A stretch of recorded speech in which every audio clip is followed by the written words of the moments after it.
সুস্পষ্ট নিম্নচাপে পরিণত হয়েছে পশ্চিম মধ্য বঙ্গোপসাগর এলাকায় এর অবস্থান করছে।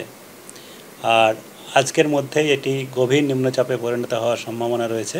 এর প্রভাবে আমাদের পশ্চিমবঙ্গের বিভিন্ন জেলাতেই বৃষ্টিপাতের সতর্কতা এবং কিছু কিছু জেলায় এবং দমকা হওয়ারও সতর্কতা রয়েছে। আগামী 3 দিন পর্যন্ত দক্ষিণবঙ্গের সমস্ত জেলাতেই হালকা থেকে মাঝারি বৃষ্টিপাত প্রায় সব জায়গাতেই হওয়ার সম্ভাবনা রয়েছে।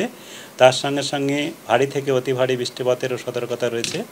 আগামী 24 ঘন্টায় আজকে উত্তর এবং দক্ষিণ 24 পরগনা জেলাতে 1-2 জায়গায় ভারী বৃষ্টিপাতের সতর্কতা রয়েছে, আর বাকি সমস্ত জেলাতেই বজ্রবিদ্যুৎ সহ হালকা থেকে মাঝারি বৃষ্টিপাত এর সতর্কতা রয়েছে, বজ্রপাতের সতর্কতা রয়েছে।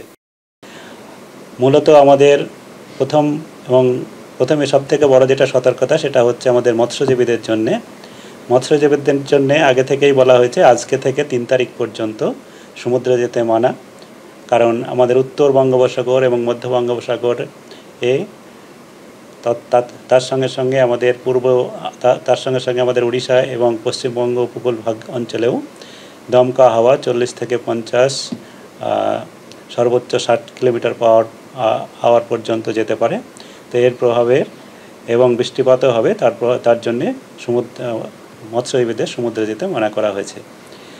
আর আমাদের স্থলভাগের জন্যে যে সতর্কতা বা পূর্বাভাস আমাদের দেওয়া রয়েছে তাতে আগামী 3 দিন পর্যন্ত দক্ষিণবঙ্গের সমস্ত জেলাতেই হালকা থেকে মাঝারি বৃষ্টিপাত প্রায় সব জায়গাতেই হওয়ার সম্ভাবনা রয়েছে। তার সঙ্গে সঙ্গে ভারী থেকে অতি ভারী বৃষ্টিপাতেরও সতর্কতা রয়েছে।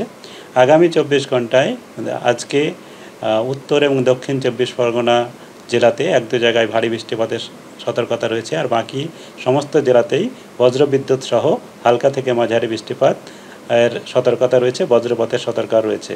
কোথাও কোথাও বজ্রপাতের সঙ্গে সঙ্গে দমকা হাওয়াও 30 থেকে 40 কিলোমিটার পর্যন্ত যেতে পারে। আর আগামীকাল সবথেকে বেশি প্রভাব থাকার সম্ভাবনা এই নিম্নচাপের প্রভাবে। আগামীকাল আমাদের দক্ষিণবঙ্গের সমস্ত জেলাতেই হালকা থেকে মাঝারি বৃষ্টিপাত, তার সঙ্গে সঙ্গে ভারী থেকে অতি ভারী বৃষ্টিপাত এর সতর্কতা রয়েছে দক্ষিণ 24 পরগনা, পূর্ব পশ্চিম মেদিনীপুর জেলাতে। তার পার্শ্ববর্তী জেলা আমাদের উত্তর 24 পরগনা, কলকাতা, হাওড়া, হুগলি, ঝাড়গ্রাম, পুরুলিয়া, বাঁকুড়া এসব জেলাতে ভারী বৃষ্টিপাতের সতর্কতা রয়েছে। বাকি অন্যান্য সব জেলাতেই বজ্রপাত সহ বৃষ্টিপাতের হালকা থেকে মাঝারি বৃষ্টিপাতের পূর্বাভাস রয়েছে। এটা আগামীকালের বললাম আমি। তারপরের দিন 3 তারিখেও আমাদের বৃষ্টিপাত থাকবে, ভারী থেকে অতি ভারী বৃষ্টিপাত। মূলত ভারী বৃষ্টিপাতেরই সম্ভাবনা বেশি।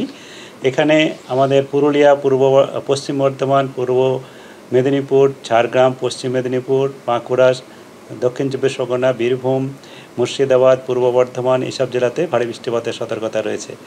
তো আগামী 3 দিন পর্যন্তই আমাদের দক্ষিণবঙ্গে বৃষ্টিপাতের প্রভাব বেশি থাকার সম্ভাবনা। তার মধ্যে আগামীকাল সবথেকে বেশি হওয়ার সম্ভাবনা। আগে থেকে যেমন আমাদের বলা হয়েছিল 1 থেকে 3, 1-এর মূলত সন্ধ্যা থেকে 3 পর্যন্ত এর প্রভাব আমাদের দক্ষিণবঙ্গের উপর বেশি থাকার সম্ভাবনা রয়েছে। 4 তারিখেও বৃষ্টিপাত থাকবে, তবে 4 তারিখে বৃষ্টিপাত কিছুটা কমবে। সেখানে কেবল বীরভূম, মুর্শিদাবাদ জেলাতে 1-2 জায়গায় ভারী বৃষ্টিপাত হতে পারে, বাকি জেলাতে হালকা থেকে মাঝারি বৃষ্টিপাত প্রায় সর্বত্রই হবে। 5 তারিখে আরেকটু বৃষ্টিপাত কমবে, সেখানে আমাদের প্রায় সব জেলাতেই বৃষ্টিপাত হবে, তবে বৃষ্টিপাতের তীব্রতা কমবে এবং বজ্রবিদ্যুৎ সহ বৃষ্টিপাতের সম্ভাবনাই হালকা থেকে মাঝারি থাকবে।